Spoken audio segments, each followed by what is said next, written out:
Hello, Assalamu alaikum. Good evening, everyone. আমাদের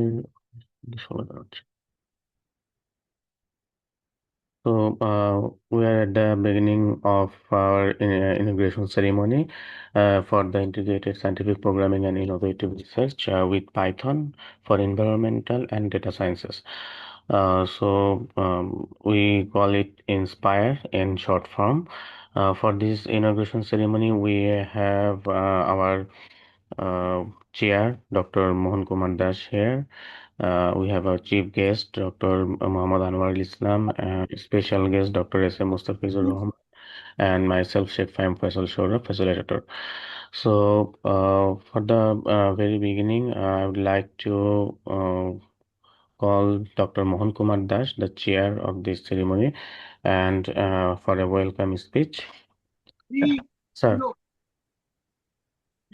Thank you, Fahim. Distinguished guests, respected colleagues, and dear participants. Good evening and welcome to Inspire course, Python for Environmental and Data Sciences. It is a privilege to open this important program and to see so many motivated learners, researchers, and professionals gather with shared commitment to advancing environmental understanding through a data-driven approach. Environmental systems are complex and rapidly changing. Addressing challenges such as climate variability, ecosystem degradation, and resource management requires a strong analytical skills and the ability to interpret large and diverse data sets. Python has become an essential platform that enables scientists and analysts to process information efficiently, visualize patterns, and generate evidence-based insight that support informed decision making. This training program has been designed to strengthen your practical skill while encouraging collaboration across disciplines. During this session ahead, you will engage with real-world datasets, explore modern analytical techniques, and exchange ideas with mentors and fellow participants. I encourage you to participate actively, ask questions, and work together so that learning becomes both meaningful and impactful. I sincerely thank the organizing team, instructor, and supporting institution for their dedication in making the initiative possible. And a special thanks to Dr. M.D. Anwar Islam, Associate Professor and former Chairman of Department of Geography and Environment, Shah Jalal University of Science and Technology, and also today's special guest, Dr. S. M. Mustafizur Rahman, Assistant Professor, Department of Oceanography and Hydrography, Bangladesh Maritime University. Also, a special thanks to Sheikh Fahim Faisal Shorab, Lecturer, Department of Oceanography and Hydrography, Bangladesh Maritime University. To all dear participants, your presence reflects your commitment to learning and contributing positively to environmental research and sustainable development. I warmly welcome you once again and wish you a productive, successful training programs followed by research. Thank you. Over to you, Fahim. Thank you so much, sir. We have our special guest here, Dr. S. M. Mustafizur Rahman, and I would like to welcome him to have a short speech about today's program. And uh, আমাদের এখানে আসলে সবাই দেখতেছি বাংলাদেশি বা বাইরের কেউ নেই, তো আমরা এটা বাংলায়, স্যার, যেটা আপনি কমফোর্টেবল ফিল করেন বলতে পারেন। আমার special doctor Mustafizur Rahman, sir. Fahim, শোনা যাচ্ছে আমাকে? জি স্যার। না, আমি আসলে বাংলাই বলতে চাই। আমার মনে হয় সবাই বাঙালি আমরা এখানে, তাই তো? জি স্যার। আচ্ছা। আর আমি খুব বেশি কথাও বলবো না, আমি একটু অসুস্থ আজকে। আমি প্রথমেই আসলে ধন্যবাদ দিতে চাই মোহনদাকে, যে এই প্রোগ্রামগুলো দাদা অনেক আগে থেকেই করে আসতেছেন এবং কন্টিনিউ করতেছেন। সাথে যারা আছে এই প্রোগ্রামে, আমি সবাইকে ধন্যবাদ দিতে চাই। আমি জাস্ট ছোট্ট একটা জিনিস অ্যাড করতে চাই এখানে, সেটা হলো যে আমি যখন গ্রাজুয়েশন করেছি খুলনা ইউনিভার্সিটি থেকে, বা তারপরে যে প্রোগ্রামগুলো করেছি মাস্টার্স পিএইচডি, সেগুলোতে আসলে কখনোই এইভাবে পাইথন বা কোনো প্রোগ্রামিং আমি ওইভাবে শিখি নাই। তো যেটার সমস্যা কিন্তু আমি প্রত্যেকটা পদে পদেই পেয়েছি, এখনো পাচ্ছি। কারণ হলো, আম, আমি যখন কোরিয়াতে গিয়েছি তখন আমি ম্যাটল্যাব শিখেছিলাম ফার্স্ট ওখানেই। তো যেটা আমার মনে হয়েছে যে ডেটা শুধু থাকলে হবে না, সেই ডেটার আসলে ইউজটা আমাদের করতে জানতে হবে। এবং সেটার আমি মনে করি যে অ্যাডভান্সড ইয়েটা হলো পাইথন প্রোগ্রামিং, যেটার মাধ্যমে আসলে অনেক কাজ করা যায়। তো আমি যেটা ফাইনালি আর কি ইয়ে করতে চাই, অ্যাড্রেস করতে চাই, যে আমাদের এনভায়রনমেন্টাল সায়েন্স বা আমাদের পরিবেশ বা আমাদের সমুদ্র বিজ্ঞানে আমরা যে ডেটাগুলো নিয়ে কাজ করি, সেই ডেটাগুলো বিশেষ করে স্যাটেলাইট ডেটা বা রিমোট সেন্সিং ডেটা, সেটা কিন্তু হিউজ ওয়ার্ক, সেটা কিন্তু হিউজ ডেটা। বাট সেই ডেটার আউটপুট যদি আমরা পেতে চাই, ডেফিনেটলি আমাদের প্রোগ্রামিং যেতে হবে। আদারওয়াইজ আমরা কিন্তু সেগুলোর ফাইনাল কি বলে আউটপুট পাবো না সহজেই। যেরকম অনেক কমপ্লেক্স কোশ্চিন আমাদের কিন্তু আসতে পারে। সাপোজ একটা সমুদ্রে অনেক প্যারামিটার থাকে, অনেক কিছু থাকে, যেখান থেকে আমাদের আলটিমেটলি কোন প্যারামিটারটা কিসের জন্য দায়ী সেটা কিন্তু আমাদের বের করতে হয়। সেটা আমরা সহজেই কোনো সহজভাবে সহজ টেকনিকে আমরা করতে পারবো না। যেরকম আমরা আগে কি করেছি, এসপিএসসি দিয়ে কাজ করেছি, এখন আমরা অনেক এসপিএসসি দিয়ে কাজ করি, বাট সেগুলোর কিন্তু আলটিমেট ইয়েটা আমরা এক্সাক্ট আমরা ডেটা অ্যানালাইজ করতে পারি না। সুতরাং আমি অবশ্যই এই প্রোগ্রামগুলোকে আমি ইন্সপায়ার করি যারা এই প্রোগ্রামগুলো করে থাকেন। বিশেষ করে আমি বরাবরই দেখেছি যে বহনদা এগুলো করেছেন, বা শেখ ফাহিম ফয়সাল এগুলোতে থেকেছো। তো আমি এই প্রোগ্রামের অবশ্যই ভালো কিছু আশা করি। যদিও আমি প্রোগ্রামে সরাসরি থাকতে পারলে খুব ভালো হতো, যদিও থাকতে পারবো না। যাই হোক, আমি সবার শুভকামনা করতেছি এবং প্রোগ্রামের শুভকামনা করতেছি। জি, ধন্যবাদ। Thank you so much, sir. Now we have our chief guest here, Dr. Muhammad Anwarul Islam, Associate Professor, Department of Geography and Environment, SAST. Sir, Nice to meet you. Uh, could you hear me? yes, sir. Yes. Okay. So I'm extremely sorry for that. আমি একটু তো অফিসের বাইরে আছি, but I'm very free to talk with this session. So today is the final ceremony day of a to inter-department tournament, and I am the inaugurator of this tournament. So I'm little sorry for the inconvenience that I'm talking from the outside. So hopefully, to I would like to thank firstly the chair of this program, Dr. Mohan Kumar Dash, the leading scientist of Hydroclimate and Ocean Center. So actually, it's a great privilege for me to, for the first time, to join this kind of initiative. Actually, in Bangladesh right now, the hydroclimate sectors are morely to basically neglected in the research field, because this sector is all over the world is mainly programming based research, and many advanced technological tools are used to perform the research in the hydroclimatic sectors. But in Bangladesh, the institutional facilitation, including the in the software facilities or programming facilities, is not so much well appreciated.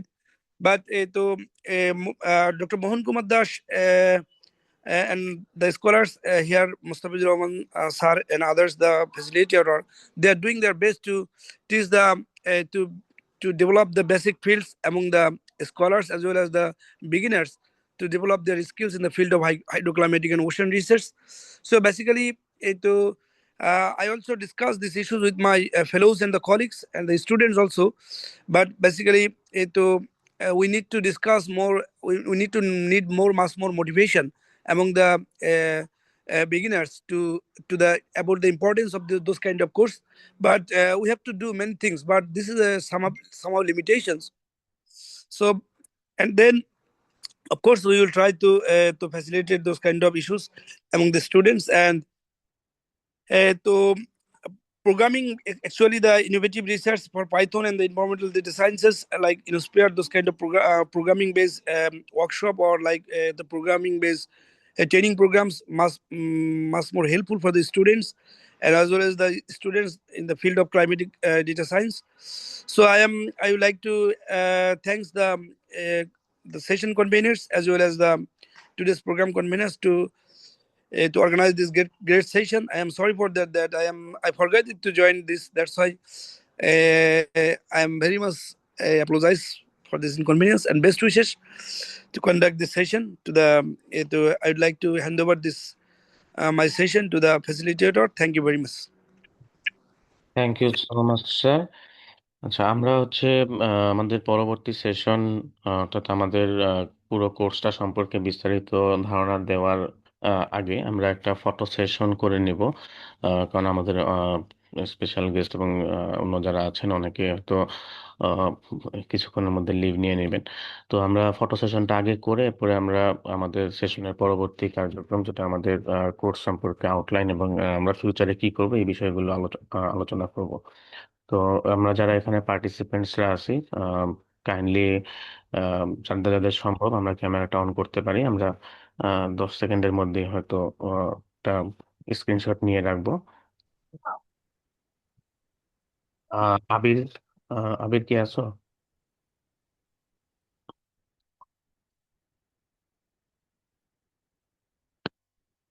Yes, sir. আচ্ছা আবির, হচ্ছে তুমি একটু camera আমার দেখা যাচ্ছে না। Screenshot নিয়ে রেখো। ব্যাক দেবো আপনাকে? না না, বেশি দেখা যায় না, আমার ক্যামেরা অন টাইমে। স্যার আমি তো আপাতত ফোন থেকে জয়েন করেছিলাম। আচ্ছা আচ্ছা, ঠিক আছে। জি স্যার। বাকিরা সম্ভব হলে একটা স্ক্রিনশট নিয়ে রাখবেন, আমিও নিয়ে রাখতেছি।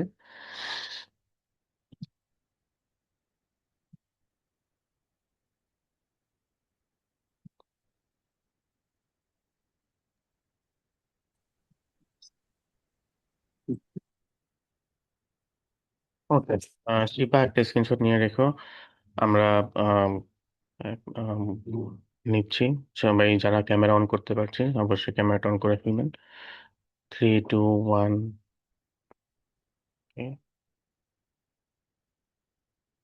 3 2 1।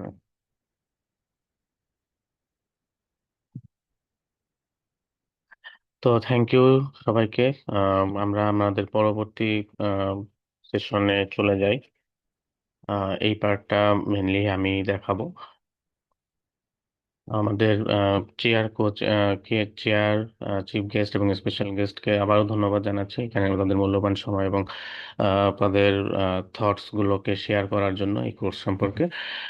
আমরা আমাদের কোর্সটা কিভাবে কন্ডাক্ট করবো আমরা এখন সেই সম্পর্কে কিছুটা আলোচনা করব। তো আমার পক্ষ থেকে সবাইকে আবার স্বাগতম integrated scientific programming and innovative research in Python for environmental and data science কোর্সে।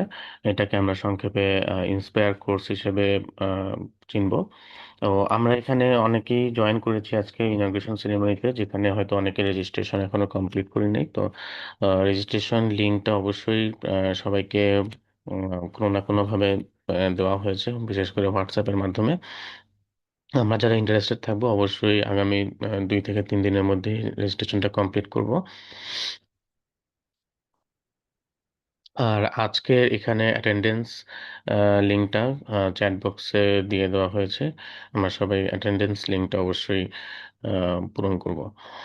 তো আমি অলরেডি স্যার বলেছেন, আমি lecturer department of oceanography and hydrography, Bangladesh maritime university. Um, এই পাইথন রিলেটেড কোর্সটা বা ডেটা সায়েন্স উইথ পাইথন এই কোর্সটা আমার বেশ আগে থেকেই শুরু করা আরো বিভিন্ন অর্গানাইজেশনের মাধ্যমে। তো সেটারই ধারাবাহিকতায় আমরা এবার আরেকটু ফরম্যাটেড এবং রিসার্চ ওরিয়েন্টেড একটা কোর্সটা ডিজাইন করি, যেটা আমরা ইন্সপায়ার নামে আহ, দিয়েছি। তো আমরা অনেকেই ডেটা সায়েন্স পাইথন এই বিষয়গুলো আহ, মানে এখানে আসা পর্যন্ত অবশ্যই কোথাও না কোথাও শুনেছি। তো ডেটা সায়েন্সটা আসলে বর্তমানে এত বেশি ডেভেলপড যে বর্তমান এআই এর যুগে, এবং এই ডেটা সায়েন্সটা শুধুমাত্র এখন ম্যাথমেটিক্স, স্ট্যাটিস্টিক্স বা কম্পিউটার রিলেটেড মেশিন লার্নিং এর মধ্যে সীমাবদ্ধ না। সেখানে ট্রেডিশনাল সফটওয়্যার ডেটা অ্যানালাইসিস, এছাড়া মেশিন লার্নিং, এই সবগুলো বিষয়কে ইন্টিগ্রেট করে আমার ডেটা সায়েন্সটা চলে আসতেছে। এখন আমরা অনেকেই আরেকটা জিনিস বুঝতে পারি না যে ডেটা সায়েন্স মানে কি আমাকে পাইথন শিখতে হবে, অথবা ডেটা সায়েন্স মানে কি আমাকে নির্দিষ্ট কোনো সফটওয়্যার শিখতে হবে কিনা। আমাদের পাইথন জিনিসটা হচ্ছে যে একটা প্রোগ্রামিং ল্যাঙ্গুয়েজ বা টুল, যেটা দিয়ে আমি ডেটার সাথে ইন্টারেক্ট করব, এবং ডেটার সাথে ইন্টারেক্ট করে ডেটা থেকে কোনো একটা ইনফরমেশনকে বের করে আনবো। সো এটা হচ্ছে ডেটা সায়েন্সের ডেটা সায়েন্সকে আমাদের ভিজুয়ালাইজেশন থেকে শুরু করে ইন্টারপ্রিটেশনের মধ্যে নিয়ে আসার জন্য একটা টুল হিসেবে আমরা চিন্তা করতে পারি। পাইথনই একমাত্র টুল না, আরো বিভিন্ন ধরনের টুলস থাকতে পারে, বা আরো বিভিন্ন প্রোগ্রামিং ল্যাঙ্গুয়েজও আছে। তো আমরা কেন পাইথন লিখবো এটা আমরা একটু পরেই বুঝতে পারবো। তার আগে আমরা একটু দেখে নিই যে ডেটা সায়েন্টিস্টদের আসলে কাজটা কি। এবং আমি কখন আমরা তো অনেকেই হচ্ছে সফটওয়্যারও পারে, অনেকেই হচ্ছে ম্যাথমেটিক্সও পারে বা স্ট্যাটিস্টিক্সও পারে। তো আমরা কি সবাইকে ডেটা সায়েন্টিস্ট বলবো কিনা? ডেটা সায়েন্টিস্ট হচ্ছে ডেটা সায়েন্টিস্ট হচ্ছে আম, মূলত এমন একজন পার্সন যে সফটওয়্যার ইঞ্জিনিয়ার না, বা একজন সফটওয়্যার ইঞ্জিনিয়ার যতটুকু স্ট্যাটিস্টিক্স পারে তার চেয়ে ভালো স্ট্যাটিস্টিক্স পারে, এবং আহ, একজন স্ট্যাটিস্টিশিয়ান যতটুকু সফটওয়্যার ইঞ্জিনিয়ারিং পারে তার চেয়ে ভালো সফটওয়্যার ইঞ্জিনিয়ারিং পারে। অর্থাৎ এখানে একটা কম্বিনেশন অফ নলেজ এবং ডেটার উপর কাজের ডিপেন্ডেন্সি আছে। সো এই বিষয়গুলো হচ্ছে এখানে চলে আসবে। তো আমাদের ডেটা সায়েন্স জিনিসটা কেন ইম্পর্ট্যান্ট, এটা বোঝার আগে আমরা একটু দেখে নিই যে ডেটা সায়েন্টিস্টরা আসলে কি করে ডেটা নিয়ে। তারা কি শুধুমাত্র ডেটা ভিজুয়ালাইজেশন, ডেটা প্লটিং এগুলোই করে থাকে, নাকি আরো কোনো কাজ আছে? এখানে বেশ মজার কিছু ইলাস্ট্রেশনস আছে যে ডেটা সায়েন্টিস্ট আসলে ডেটা নিয়ে খেলাধুলা করে, এবং সেখান থেকে এমন কিছু ইনফরমেশন বের করে যেটা, সেই ডেটাটা আরো অনেকের কাছে থাকলেও সে হয়তো ওই ইনফরমেশনটা বের করতে পারতো না। সো এই কারণেই যত ভালো ডেটা সায়েন্টিস্ট সম্ভব কোম্পানিগুলো হায়ার করতে চায়। তো ডেটা সায়েন্স আসলে কেন ইম্পর্ট্যান্ট? বর্তমান যুগে ডেটা প্রতি সেকেন্ডে প্রতি মিনিটে আসলে হিউজ পরিমাণ ডেটা, টেরাবাইটস অফ ডেটা তৈরি হচ্ছে। তো এখানে জাস্ট একটা এক্সাম্পল, 2000 সম্ভবত এটা 22-এর দিকের স্ট্যাটিস্টিক্স, যে প্রতি মিনিটে আমাদের আসলে গুগলে কতটুকু সার্চ হয়। প্রায় হচ্ছে 40 লাখের মতো সার্চ প্রতি মিনিটে হচ্ছে। প্রতি মিনিটে ইমেইল আদান প্রদান হচ্ছে প্রায় অ্যারাউন্ড কত 20 কোটির মতো। সো এই বিষয়গুলো আসলে খুবই ইন্টারেস্টিং যে এত হিউজ পরিমাণের ডেটা প্রতি সেকেন্ডে প্রতি মিনিটে তৈরি হচ্ছে। আর এখন তো এআই আসার পরে আরো হিউজ পরিমাণে বেড়ে গেছে। ইভেন আমরা অনেকেই জানি বর্তমানে ডেটা সেন্টারের চাপের কারণে আমাদের কিন্তু কম্পিউটার অ্যাক্সেসরিজের দাম অনেক বেড়ে গেছে, প্রায় 1 বছরের মধ্যে 3 গুণ বেড়ে গেছে, 3 থেকে 5 গুণ পর্যন্ত। সো এই মানে এত বেশি ডেটা ডেটা সেন্টারগুলোর চাপ যে ডেটা তারা আসলে ধরে রাখতে পারতেছে না, এবং সেগুলো কুল ডাউন করার জন্য যে অ্যাক্সেসরিজ সেগুলো এত বেশি উৎপাদনও করা সম্ভব হচ্ছে না। এরকম একটা সিচুয়েশনে পৌঁছায় গেছে, এবং আহ, যেই কোম্পানির কাছে আসলে যত বেশি ডেটা, তাদের আর্টিফিশিয়াল ইন্টেলিজেন্স, তাদের মেশিন লার্নিং সবকিছু ক্যাপাবিলিটি অনেক বেড়ে যাচ্ছে। তো আসলে আমি ফিউচার কথা চিন্তা করলে ডেটা সায়েন্সটাই হচ্ছে সবচেয়ে বেশি ইম্পর্ট্যান্ট। বিজনেস বলি অথবা আমাদের রিসার্চ বলি, সবকিছুর ক্ষেত্রেই এটা শুধুমাত্র একটা নির্দিষ্ট কোনো ফিল্ড না, বরং এটা এমন একটা ফিল্ড যেটা সবারই জানা দরকার। যেমন এখন আমরা প্রত্যেকটা কাজেই মোটামুটি বিভিন্ন সেক্টরেই, প্রায় সব সেক্টরেই এআই এর ব্যবহার বেড়ে গেছে। তো এক সময় এআই এর ব্যবহার হতো শুধুমাত্র রোবোটিক্স অথবা শুধুমাত্র নির্দিষ্ট কোনো সেক্টরে, বিশেষ করে কম্পিউটার প্রোগ্রামিং ল্যাঙ্গুয়েজ এই ধরনের সেক্টরগুলোতে। এখন মোটামুটি এমন একটা এআই পর্যায়ে চলে আসছে যেখানে আমাদের প্রত্যেকটা সেক্টরে আমাদের এই বিষয়গুলো ইউজ হচ্ছে। সেই সাথে আমাদের ডেটা সায়েন্টিস্টের ইম্পর্টেন্সটাও বেড়ে যাচ্ছে। তো আমাদের বিভিন্ন ধরনের প্রোগ্রামিং ল্যাঙ্গুয়েজ আছে, পাইথন, আর, জুলিয়া, জাভা বা আরো অনেক, আমি যেই নামই বলি না কেন।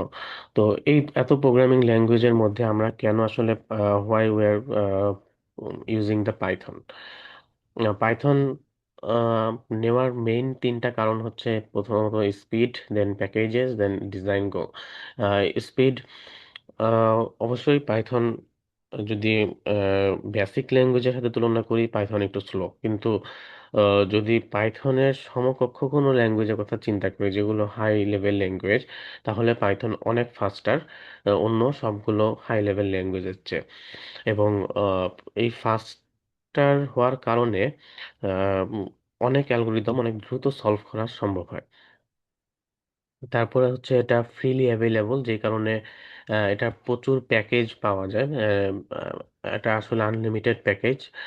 এই প্যাকেজগুলো ইউজ করলে যেটা হয়, আমাদের অনেক কাজ এবং অনেক কোড অনেক সহজ হয়ে যায় আমাদের। এক্সট্রা অনেক কোড লেখা লাগে না, যেগুলো অনেক অন্যান্য প্রোগ্রামিং ল্যাঙ্গুয়েজে প্রচুর পরিমাণে কোড লিখতে হয়। সো এই প্যাকেজেসগুলো খুবই ইম্পর্ট্যান্ট, যেমন হচ্ছে ম্যাটপ্লটলিব, সিবর্ন বা পান্ডাস, এটসেট্রা। দেন ডিজাইন গোল, পাইথনের সিনট্যাক্স রুল খুবই ইজি এবং খুবই কনসাইজ, খুবই রিডেবল। অর্থাৎ অনেকটা ইংলিশ ল্যাঙ্গুয়েজের মতো, জাস্ট আমি যা লিখতেছি সেটাই সে কাজ করতেছে, এই টাইপের।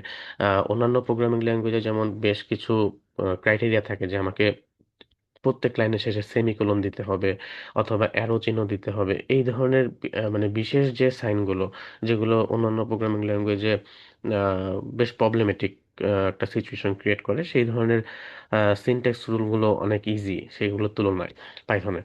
তো এই মূলত এইসব কারণেই হচ্ছে পাইথনটা আসলে আহ, সবাই ইউজ করতেছে এবং ইউজার ফ্রেন্ডলি হয়ে উঠছে, এটা বলা যায়। এটা বেস্ট কোন কোন কারণে অলরেডি বললাম, যে open source language, high level language, object oriented এবং ফাংশনাল। থার্ড হচ্ছে যে, আচ্ছা, অবজেক্ট ওরিয়েন্টেড যে বিষয়টা আসলে কি? অবজেক্ট ওরিয়েন্টেড মিন্স আহ, এটা দিয়ে আমি আহ, উম, এমন কোনো প্রোগ্রামিং তৈরি করতে পারবো যেটা অবজেক্টের মতো কাজ করবে, বা একটা নির্দিষ্ট অবজেক্ট যেটা একই কাজ বারবার করতে পারবে। এই ধরনের প্রোগ্রামিং গুলো অনেক ইজিলি করা যায়, বা যে প্রোগ্রামিং ল্যাঙ্গুয়েজ দিয়ে করা যায় সেগুলোকে আমরা অবজেক্ট ওরিয়েন্টেড প্রোগ্রামিং ল্যাঙ্গুয়েজ বলি। দেন এমবেডেবল। এমবেডেবল মিন্স এই পাইথন প্রোগ্রামিংটাকে আমি ব্যাক এন্ডে ইউজ করতে পারি। ব্যাক এন্ড মিন্স যে কোনো একটা ওয়েবসাইটের ব্যাকগ্রাউন্ডে যে প্রোগ্রামিং এর কাজগুলো হয় সেরকম। বা আমি প্রোগ্রাম অন্য অন্য সফটওয়্যারের সাথে এমবেড করতে পারি, অন্য কোনো ওয়েবসাইটের সাথে এমবেড করতে পারি। আহ, এতে করে যেটা হয়, পাইথন প্রোগ্রামিং এর ইউজটা অনেক বেড়ে গেছে। যেরকম এমবেডেবল ছিল জাভা, জাভা প্রোগ্রামিংটাও এমবেডেবল হওয়ার কারণে এক সময় সেটা ছিল টপে, এখনো কিন্তু পাইথনের পরে সেকেন্ডে জাভাই আছে। সো এই বিষয়টা হচ্ছে আহ, অনেকটা অনেক ইম্পর্টেন্ট একটা বিষয় ছিল। আর হচ্ছে ভাস্ট কালেকশন অফ লাইব্রেরিজ। তো আমরা আসলে ডেটা ডেটা টাইপস কি কি দেখবো পাইথনে, এটা খুবই ইম্পর্ট্যান্ট আমাদের পরবর্তী ক্লাসগুলোতে। আহ, মানে পাইথন আসলে মূলত কয় ধরনের ডেটা টাইপ নিয়ে কাজ করে, এবং শুধু পাইথন না, পুরো প্রোগ্রামিং ল্যাঙ্গুয়েজটা বোঝার জন্য, যে কোনো প্রোগ্রামিং ল্যাঙ্গুয়েজ বোঝার জন্য ডেটা টাইপসই সবচেয়ে বেশি ইম্পর্ট্যান্ট। আমি যত ভালো ডেটা টাইপসটা বুঝতে পারবো, আমার প্রোগ্রামিং আমার কাছে তত ইজি মনে হবে। মানে প্রোগ্রামিং জিনিসটা অনেক সহজ যদি আমি ডেটা টাইপসটা ঠিকভাবে বুঝতে পারি। যেমন এক্সাম্পল হিসেবে আমি যদি একটা নিউমেরিক ভ্যালুর সাথে একটা স্ট্রিংকে যোগ করতে চাই, অর্থাৎ আমি 2 + ABC, এটা এটা কোনো কিছু যোগ করা সম্ভব না, কারণ আমার ডেটা টাইপটা ভিন্ন। তো এটা একটা সহজ এক্সাম্পল যে আমি একটা ইন্টিজারের সাথে একটা স্ট্রিং যোগ করতে চাচ্ছি, এটা সম্ভব না। তো এরকম আরো অনেক ধরনের ডেটা টাইপ আছে, যেগুলো যদি আমি করতে চাই, মানে একটার সাথে একটার অপারেশন করতে চাই, অপারেশন মিনস যোগ, বিয়োগ, গুণ, ভাগ, কিছু একটা করতে চাই, সেটা সম্ভব হয় না, কারণ আমার ডেটা টাইপসটা আমরা ভুল লিখি। তো এই জন্য ডেটা টাইপসটা হচ্ছে সবচেয়ে বেশি ইম্পর্টেন্ট একটা জিনিস। যে কোনো প্রোগ্রামিং ল্যাঙ্গুয়েজ বোঝার আগে আমার মানে আমি বলি যে ডেটা টাইপসটা আমি আগে ভালোভাবে বুঝে নেই। অ্যাটলিস্ট একটা ক্লাস শুধু ডেটা টাইপস নিয়েই বোঝা উচিত, যাতে করে এবং প্র্যাকটিস করা উচিত, যাতে করে প্রোগ্রামিং করার সময় এই ধরনের ভুলগুলো না আসে, কারণ এই ধরনের ভুলগুলো হচ্ছে লজিক্যাল ইরর ক্রিয়েট করে। আর লজিক্যাল ইরর গুলোই প্রোগ্রামিং এ ধরাটা সবচেয়ে কঠিন একটা কাজ।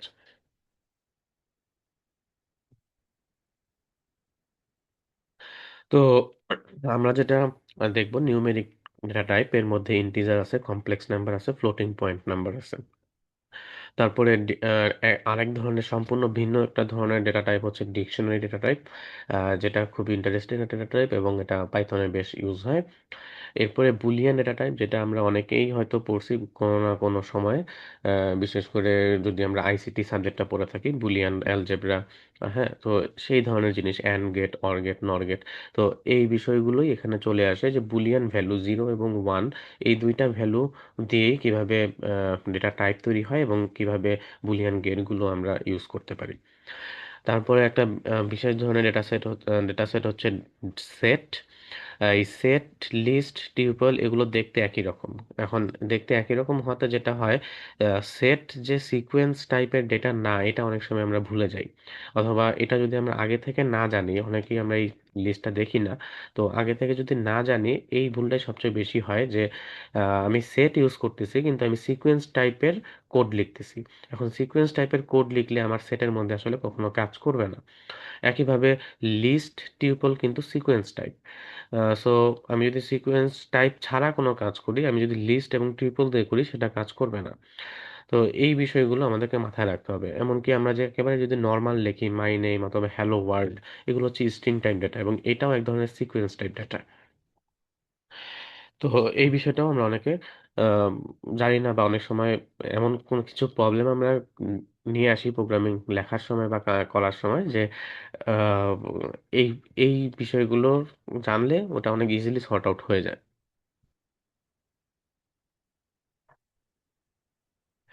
তো আমরা এই পুরো কোর্সে বিভিন্ন ধরনের লাইব্রেরিজ আমরা ইউজ করব।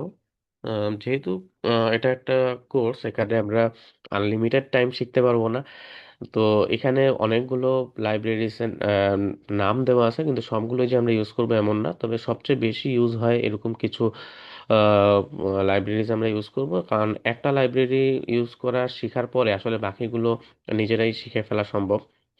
তারপরও আমরা যেগুলো কমনলি ইউজ হয় সেরকম 4-5টা দেখবো, যেমন হচ্ছে নামপাই, পান্ডাস, ম্যাটপ্লটলিব, সাইপাই, সিবর্ন, এগুলো খুবই কমনলি ইউজ হয়। মেশিন লার্নিং এর জন্য টেনসরফ্লো, কেরাস, এগুলো খুবই ইউজ হয়। যারা নেটওয়ার্ক নিয়ে কাজ করে, নেটওয়ার্ক এক্স, এটা খুবই ইউজ হয়, পাইটর্চ। তো এই বিষয়গুলো আমরা আস্তে আস্তে পুরো কোর্সের মধ্যে বিভিন্নটা ইউজ করব। পাইথন, এখন আমরা হচ্ছে পাইথন প্রোগ্রামটা আমি লিখবো কোথায়, কোথায় টাইপ করব। এটা তো যেমন আমরা মাইক্রোসফট ওয়ার্ডে তো আর পাইথন প্রোগ্রামিং করব না। তো এটা করার জন্য বিভিন্ন সফটওয়্যার আছে, এগুলোকে আমরা বলি আইডিই।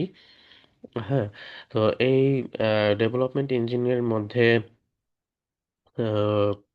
বিভিন্ন গুলোই আছে। এর মধ্যে জুপিটার নোটবুকটা অনেক বেশি কমন এবং খুবই বেসিক একটা জিনিস। জুপিটার নোটবুক, অ্যানাকোন্ডা অনেকে ইউজ করে, স্পাইডার ইউজ করে, পাইচার্ম হচ্ছে সবচেয়ে বেশি প্রফেশনালটা হচ্ছে পাইচার্ম। হ্যাঁ, আরো আইডল, এটা হচ্ছে খুবই একেবারে বেসিক। অ্যাটম আছে, এরিক আছে, ভীম আছে। তো এগুলো আগে অনেক বেশি ইউজ হইতো। থনি হচ্ছে খুবই বিগিনারদের জন্য, আইডলও হচ্ছে খুবই বিগিনারদের জন্য। পাইচার্ম হচ্ছে আহ, একেবারে প্রফেশনাল লেভেলের একটা ইয়ে। স্পাইডারও প্রফেশনাল লেভেলের একটা সফটওয়্যার।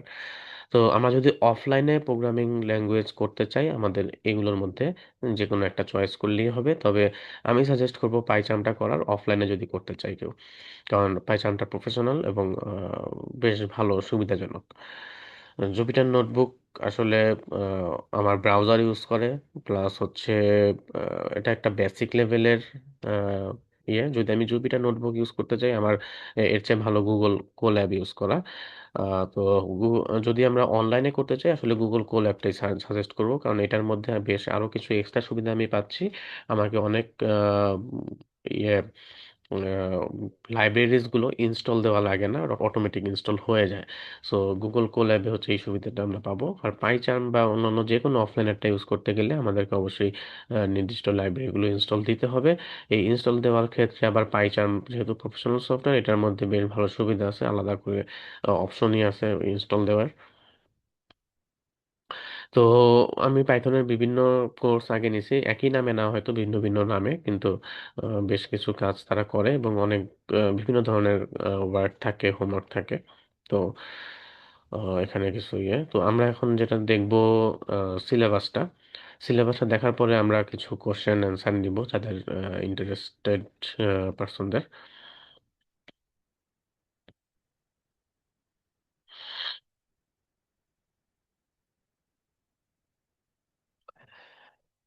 আচ্ছা, এটা হচ্ছে আমরা যখন কোর্সটা প্রথম দিকে ডিজাইন করি তখনকার সময়ের সিলেবাস, এবং সিলেবাসটা অনেকটা এরকম থাকবে, তবে এখানে যে যেমন ডে ওয়ান ক্লাস ওয়ান এরকম দেওয়া আছে, বিষয়টা এরকম না। কারণ অনেক সময় দেখা যাবে ক্লাস ওয়ান নিতে 2টা ডে লেগে যাচ্ছে, তখন আসলে ডে ওয়ানটা ফিক্স থাকবে না।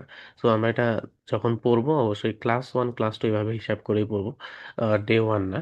কারণ ডে টুতে যে ক্লাস টুই হবে এটা ফিক্স না। যদি ক্লাস ওয়ানটা ডে ওয়ানের মধ্যে শেষ না হয়, এটা ক্লাস টু ডে টুতে যাবে, তারপরে এইভাবে যাবে আর কি। তো আমার ধারণা এখানে যা আছে এটা কখনোই আসলে 8 দিনে সম্ভব না। এটা অ্যাটলিস্ট 12 দিন লাগবে।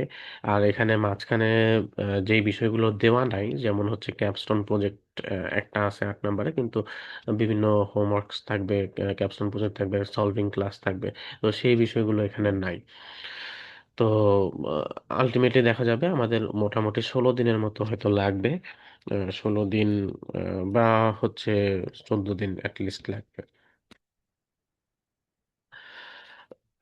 তো ক্লাস ওয়ানে আমরা যেটা দেখবো, গুগল কোল্যাব সেটআপ এবং পাইথন বেসিক সম্পর্কে কিছুটা জানবো।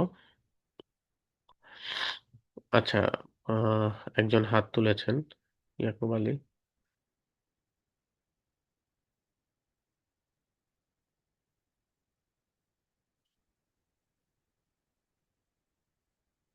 আচ্ছা, উনি কিছু না বললে আমরা কন্টিনিউ করি। গুগল কোল্যাব সেটআপ এবং পাইথন বেসিক। আমরা এখানে মূলত আমাদের এনভায়রনমেন্টটা সম্পর্কে জানবো। এনভায়রনমেন্ট মিন্স আমরা যেখানে কাজ করব সেটাকে এনভায়রনমেন্ট বলে। সো গুগল কোল্যাবের এনভায়রনমেন্ট এবং সেখানে কোথায় কি থাকে, কোথায় ক্লিক করলে কি হয়, পুরো বিষয়টা সম্পর্কে দেখব। আমরা প্রাথমিক কিছু কোড লিখব, ফান্ডামেন্টাল পাইথনের ফান্ডামেন্টাল কিছু কোড লিখব, সেই বিষয়গুলো এখানে চলে আসবে। এবং আমরা এখানে ডিরেক্টলি যদিও ফাংশনের ইয়েটা চলে আসছে।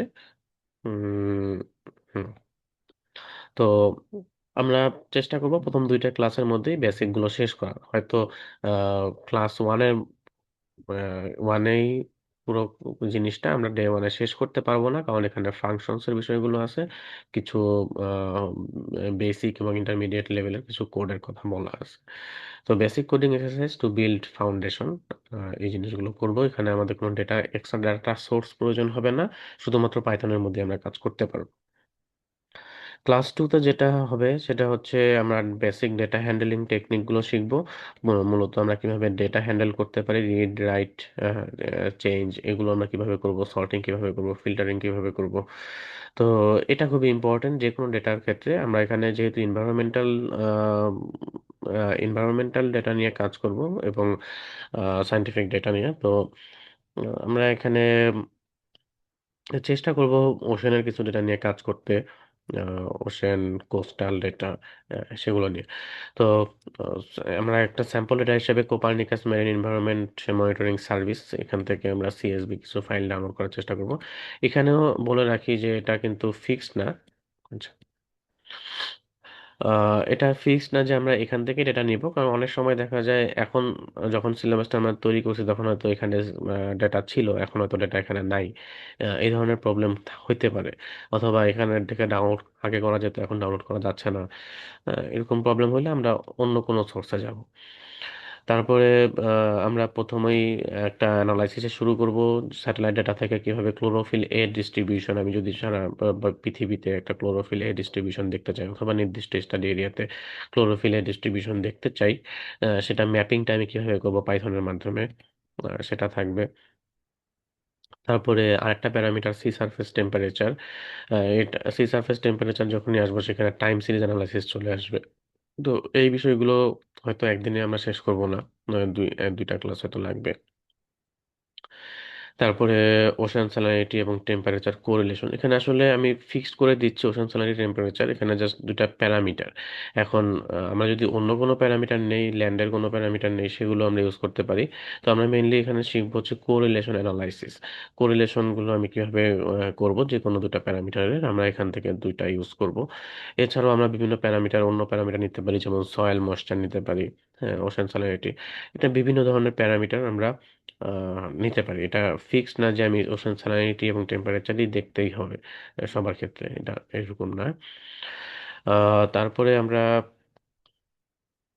অ্যাডভান্স ডেটা ক্লিনিং এবং নয়েজ রিডাকশন, এটাও খুবই ইম্পর্টেন্ট একটা পার্ট আমাদের যে কোনো ডেটা, বিশেষ করে ভাস্ট ডেটা বা বড় ডেটা বা বিগ ডেটার ক্ষেত্রে, যেমন হচ্ছে ওশেন ডেটা, অথবা যদি ইমেইল ডেটা হয়, সেরকম মানে বড় কোনো ডেটা যদি হয়, সেগুলোর মধ্যে আসলে ডেটা খুবই নয়েজ থাকে বা ভুল ডেটা থাকে, সেগুলোকে আমাদের রিডাকশন করতে হয় এবং ডেটা ক্লিনিং করতে হয় যে কোনো ভিজুয়ালাইজেশনের আগে। তো সেই বিষয়গুলো আমরা কিভাবে করতে পারি সেগুলো দেখব।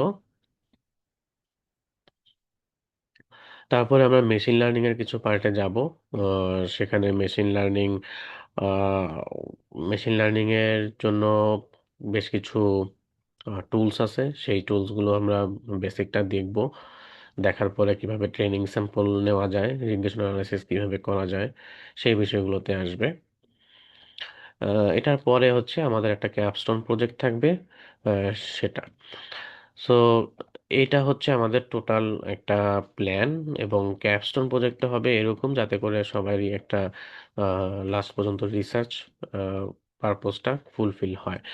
তো এবং আমাদের এই কোর্সের একটা মেইন টার্গেটেড এরিয়া ছিল, যেটা আমাদের মূলত এখানে লেখা ছিল। আচ্ছা, এখানে ওটা দেওয়া নাই। উম, okay, on করি। Okay.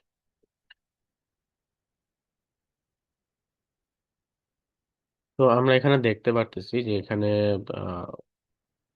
কিছু জিনিস লেখা আছে, যে class work, homework, capstone project এবং টার্ম পেপার। তো ক্যাপস্টোন প্রজেক্টটা হচ্ছে যে সবার জন্য একই থাকে, একই ধরনের একটা অ্যানালাইসিস করবে, সেটা। আর টার্ম পেপারটা হচ্ছে মেইনলি আমাদের একটা রিসার্চ পেপার টাইপের একটা পেপার লিখতে হবে। এই ক্ষেত্রে আমরা যেটা করব, লাস্টের দিকে আরো কিছু এক্সট্রা ক্লাস অ্যাড করব, যেখানে হচ্ছে মেইনলি রিসার্চ পেপার কিভাবে লিখতে হয় এবং আমরা কিভাবে এই পাইথন প্রোগ্রামিং এর ডেটাগুলোকেই রিসার্চ পেপার বা রিসার্চ ফোকাসড, অর্থাৎ একটা পেপারে যেরকম ক্যাটাগরির ইমেজ থাকে, যেরকম ক্যাটাগরির একটা ফিগার তৈরি করতে হয়, সেগুলো কিভাবে ডিরেক্টলি তৈরি করা যায়, এই বিষয়গুলো সম্পর্কে বলবো।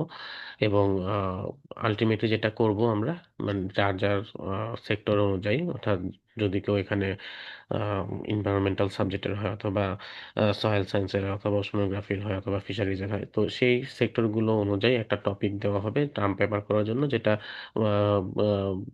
নির্দিষ্ট প্যাটার্নে লিখতে হবে, এবং আলটিমেটলি একটা ফুল রিসার্চ পেপারই তৈরি হবে, যেটা আমরা সাবমিট করি। তো এই বিষয়গুলো এর আগেও আমরা বিভিন্ন কোর্সে করছি। আহ, অনেক কঠিন বিষয় না। যেমন আমাদের এর আগে জিআইএস কোর্স থেকে দুইটা পেপার আন্ডার রিভিউতে আছে, এই টাইপের কাজ করেই। তো যদি ভালো করতে করা যায়, সেক্ষেত্রে আসলে অনেক কিছু করা সম্ভব, যদি আমরা একটু মনোযোগ দিয়ে করি। এছাড়া আমাদের ইন্টার্নশিপ অপরচুনিটি থাকবে, যেটা এইচসিও বা ডিএসডি রিসার্চ ফার্মের মধ্যে একটা ইন্টার্নশিপ অপরচুনিটি আমরা দিতে পারবো। আর হচ্ছে এগুলোই তো। আমাদের এখানে খুবই নর্মালি স্মল ব্যাচই থাকে, এতে করে যেটা সুবিধা হয়, কারো পার্সোনালাইজড প্রবলেম, অর্থাৎ একজনের একটা নির্দিষ্ট প্রবলেম হচ্ছে, ওইটা সলভ করারও টাইম আমরা পাই। তো আমরা মনে হয় যে সবাই এটা বুঝতে পারছি, যে আমাদের কোর্স মডিউলটা কিরকম হবে এবং আদার্স থিংগুলো। এখন যদি কারো কোনো কোশ্চেন থাকে আপনারা করতে পারেন। আমরা হয়তো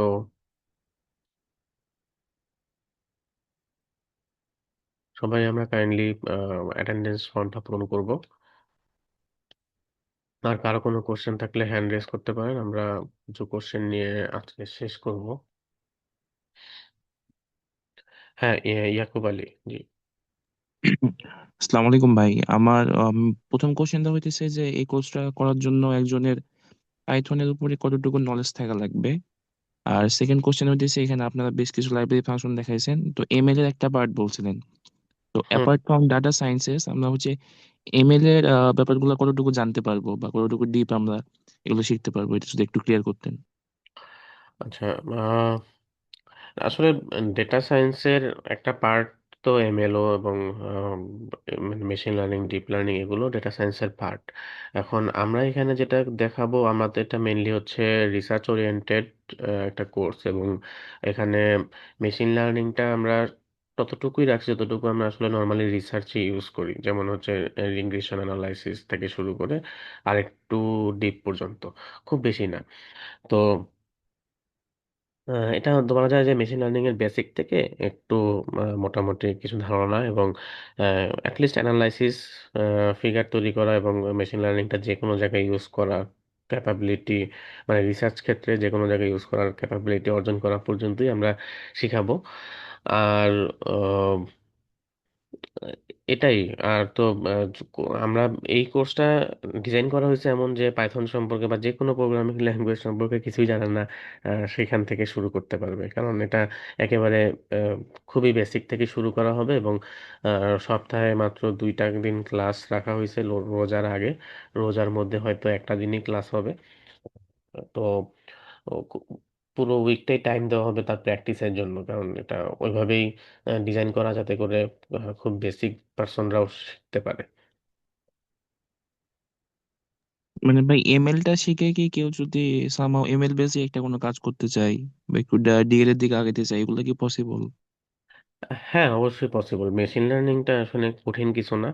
আর এটা জাস্ট একটা ফোরকাস্টিং এর টুল বলা যেতে পারে। আর সেখান থেকে আপনি যদি আরো শিখতে চান ডিপ লার্নিং বা ধীরে ধীরে এআই এর দিকে যাবেন, সেটা আপনি নিজের থেকে আসলে একটা পাথ পেয়ে যাবেন যে আসলে এইভাবে এইভাবে যেতে হয়। জি জি, আমি ওই প্যাথওয়েটার কথাই বলতেছিলাম আর কি। Thank you.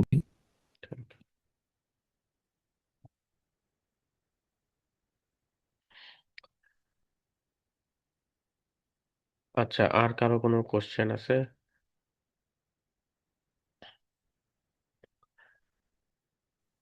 আসসালামু আলাইকুম। নাহিম ভাই ভালো আছেন? হ্যাঁ, ওয়ালাইকুম আসসালাম।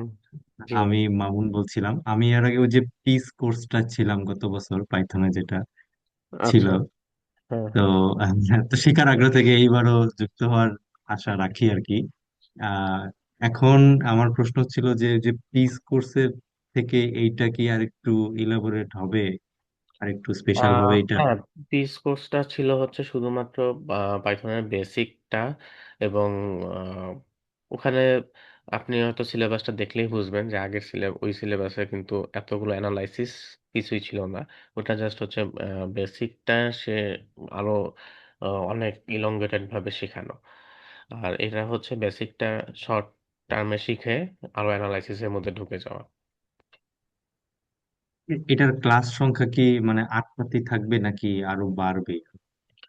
না, ক্লাস সংখ্যা হয়তো 8টা থেকে 10টার মধ্যেই শেষ হবে, তবে ওই যে বললাম একটা ক্লাস একদিনে নাও শেষ হতে পারে। সেই ক্ষেত্রে দেখা গেল আপনার 10টা ক্লাস কিন্তু হয়তো 16 দিন 18 দিন লেগে যাচ্ছে। জি, আচ্ছা আচ্ছা, বুঝতে পারছি। ধন্যবাদ। Thank you.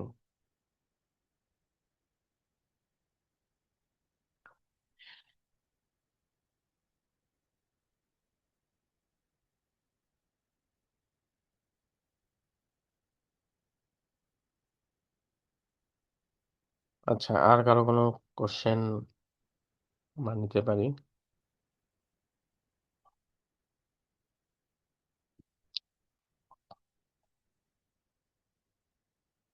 আসসালামু আলাইকুম ভাই। হ্যালো। হ্যাঁ, ওয়ালাইকুম আসসালাম। জি ভাই, আপনি যে পাইথনের কাজ করার জন্য যে সফটওয়্যার গুলোর কথা বলেছেন, ওগুলা ছাড়াও হচ্ছে গিয়ে নর্মালি python.organization একটা হচ্ছে ডাউনলোড করা যায়, ওটা দিয়ে কি কাজ করা যাবে, সাথে যদি ভিজুয়াল স্টুডিও থাকে? আহ এটা একটা ভালো প্রশ্ন। এটা হচ্ছে অনেক কঠিন হয়ে যাবে, কারণ python.org থেকে সবাইকেই ডাউনলোড করতে হবে যদি কেউ অফলাইনে কাজ করতে চায়। মানে গুগল কোল্যাব বা আমি সাজেস্ট করব যদি অনলাইনে কাজ করি ব্রাউজারে, গুগল কোল্যাব বা গুগল কোল্যাবটা সবচেয়ে ভালো। রেপলিট আছে, রেপলিট আবার পেইড। তো সেগুলোতে আপনার কোনো কিছু ইনস্টল করতে হবে না, অর্থাৎ আহ, আমাদের উম, মানে আমার কম্পিউটারে কোনো কিছু ইনস্টল করতে হবে না। আমি জাস্ট ব্রাউজারে ঢুকবো, গুগল কোল্যাবে ঢুকবো, কাজ করব, চলে আসবো, সবকিছু সেভ হয়ে থাকবে। তো সেটা একটা ওয়ে। আর একটা হচ্ছে যে আমি যদি অফলাইনে করতে চাই, সবাইকে গুগল python.org থেকে পাইথন ইনস্টল করতে হবে, এটা হচ্ছে ফার্স্ট কাজ। সেকেন্ড কাজ হচ্ছে যে কোনো একটা সফটওয়্যার নিতে হবে, যেমন হচ্ছে যে ভিজুয়াল স্টুডিও অথবা আদার্স যতগুলো আমি দেখাইছি। তো এর মধ্যে ভিজুয়াল স্টুডিওটা আসলে পাইথনের জন্য তৈরি করা না। তো যদিও এখন এটা করা যায়, মানে ভিজুয়াল স্টুডিওতে পাইথন এখন কোডটা করা যায়, যে আগে যেটা যাইতোই না। তো এখন আসলে ওইটা যেহেতু ওইটার জন্য না, এই জন্য আমি রিকমেন্ড করব না কিন্তু, কারণ বিভিন্ন ধরনের প্রবলেম আসতেই পারে যেটা আসলে অন্য জায়গায় আসবে না।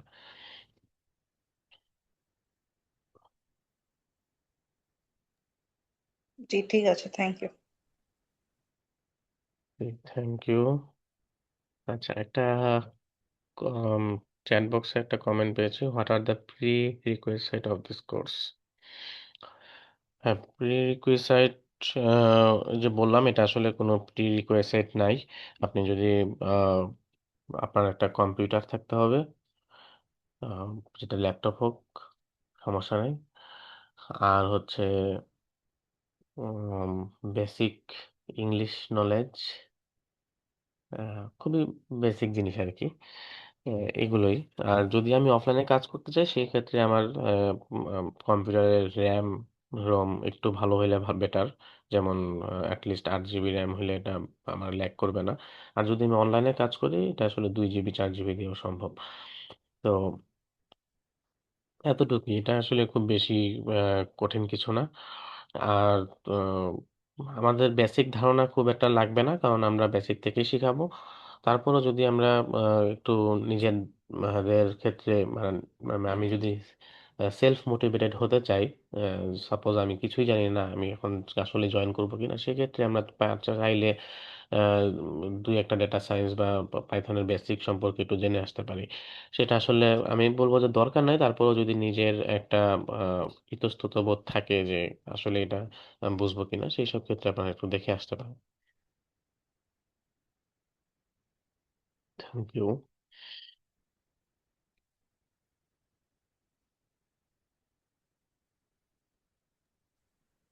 জি ভাই, আরেকটা কোশ্চেন ছিল যে ইন্টার্নশিপ নিয়ে বলছিলেন। ইন্টার্নশিপ নিয়ে যদি আরেকটু কিছু জানাতেন যে আমরা কিভাবে অ্যাপ্লাই করতে পারি, বা ওটার ডিটেলসটা যদি একটু জানাতেন আচ্ছা, ভালো হতো। এটা ডিটেলসটা এখনই নাই। যেমন আমাদের এখানে যে এমডি আবির আজাদ আছে, সে কিন্তু বর্তমানে এইচসিও তে ইন্টার্নশিপ করতেছে।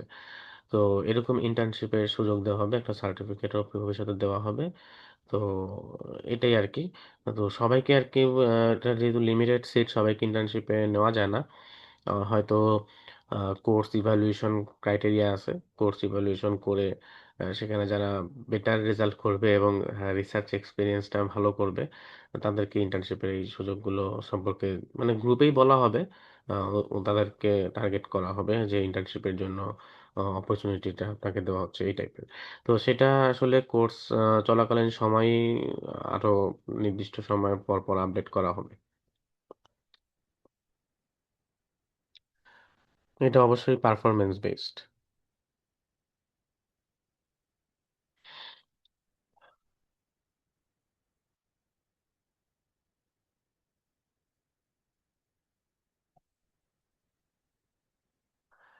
ওকে, আমার মনে হয় আর কারো কোনো কোশ্চেন্স নেই। অনেকে অলরেডি লিভ নিয়েছেন। তো সবাইকে অনেক অনেক ধন্যবাদ জয়েন করার জন্য। আহ, আমরা সবাই হয়তো এইচসিওর গ্রুপে আছি, hydro climate and ocean ocean network, এই গ্রুপটায়। তো আহ, যদি কারো কোনো এক্সট্রা কোনো কোশ্চেন থাকে এই ইন্সপায়ার কোর্স সম্পর্কে পাইথনের, সেটা জিজ্ঞেস করতে পারেন। আর সবাইকে এই রেজিস্ট্রেশন লিঙ্কটা আরেকবার শেয়ার করা হবে। যারা ইন্টারেস্টেড অবশ্যই রেজিস্ট্রেশন করে ফেলবো, কারণ সার্টিফিকেশন এবং আদার্স ফর্মালিটিস এর জন্য রেজিস্ট্রেশনটা খুবই ইম্পর্টেন্ট। তো থ্যাংক ইউ সবাইকে, ভালো থাকবেন, শুভরাত্রি, আসসালামু আলাইকুম।